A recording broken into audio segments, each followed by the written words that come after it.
श्री गुरुवे नमः। अज्ञानतिमिरान्धस्य ज्ञानाञ्जनशलाकया चक्षुरुन्मीलितं येन तस्मै श्रीगुरुवे नमः। ओम शांति शांति शांति। प्रणाम भवन। मांडुक्य कारिका प्रवचन वैतथ्य प्रकरण स्वामी श्री अखंडानंद सरस्वती जी महाराज की दिव्य व्याख्या में भगवान आज हमारा नया अध्याय अद्वैत तत्वदृष्टा कौन और मंत्र नंबर 35 शुरू हो रहा है। तो मंत्र इस प्रकार है। वितराग भय क्रोधे मुनिर्भी वेद परागहे निर्विकल्पो हया अयम दृष्टः प्रपंचोपशमोह अद्वयः।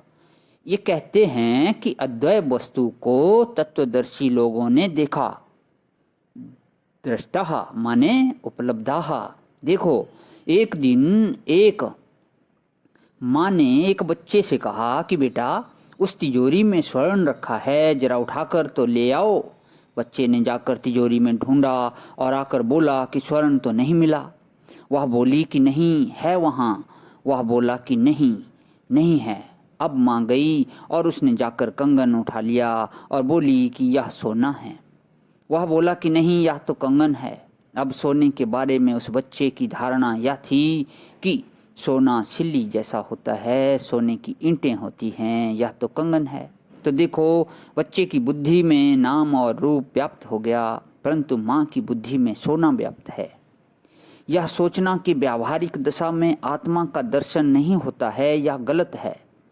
जो बच्चा कंगन देख रहा था वह सोना देख रहा था कि नहीं देख रहा था।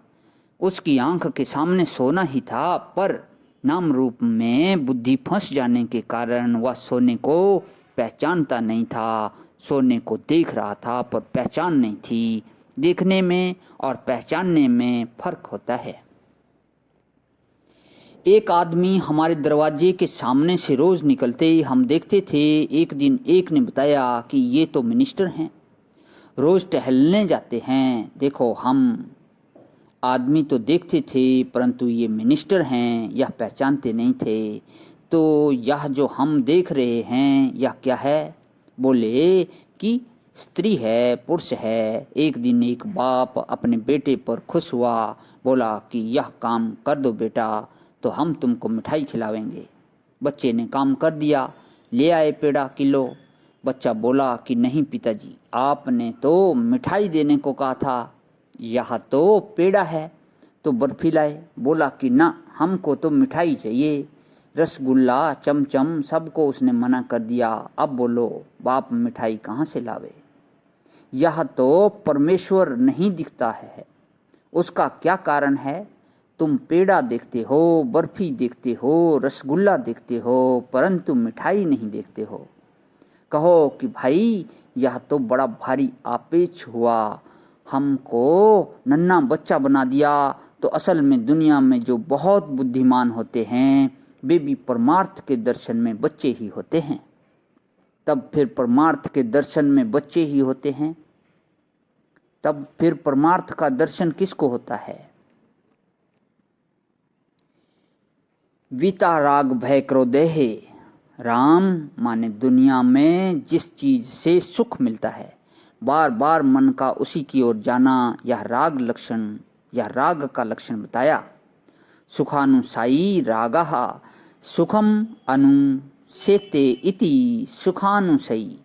वृत्ति कहाँ जाती है? बोले कि आहा, उस जगह पर क्या मजा आया था। एक बार हम एक जगह गए थे, खूब हरा भरा जंगल था, थोड़ी देर जाकर बैठे, बड़ा मजा आया। अब वहाँ से चले आए तो बारंबार याद आवे कि कितनी बढ़िया जगह थी, क्या शांति थी। लेकिन 4-5 वर्ष तक वहाँ जा ही ना सके। फिर गए तो वहाँ जंगल बिल्कुल कट गया था और बिल्कुल उजाड़ ही उजाड़। अब मन में तो वही हरियाली बसी हुई थी। एक मित्र मिला, बड़े प्रेम से बात की। लगा कि अरे भाई यह तो बहुत प्रेम करता है। कुछ वर्ष बाद उससे मिलने गए तो उसने पहचाना ही नहीं।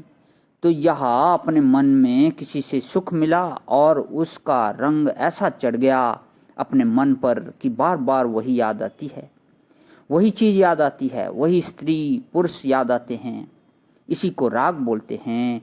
इसमें सच्चाई नहीं दिखती। राग में सच्चाई को ढंकने का सामर्थ्य है। जैसे हरा चश्मा लगा लें तो वह दिखने वाली चीज़ पर भी हरा रंग डाल देता है।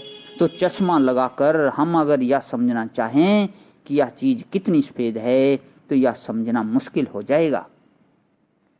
यह बात श्री उड़िया बाबा जी महाराज के साथ रहकर उनका सत्संग करके स्फुट हुई। वे कहते थे कि देखो, संसार या तो ब्रह्म है या तो माया है, प्रकृति है, पंचभूत है, प्राणी है, मनुष्य है।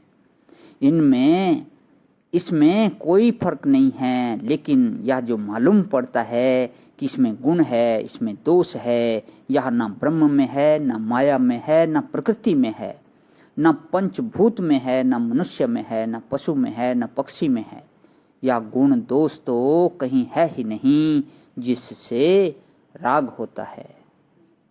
प्रणाम भगवान। आज यहीं विराम। ओम शांति शांति शांति।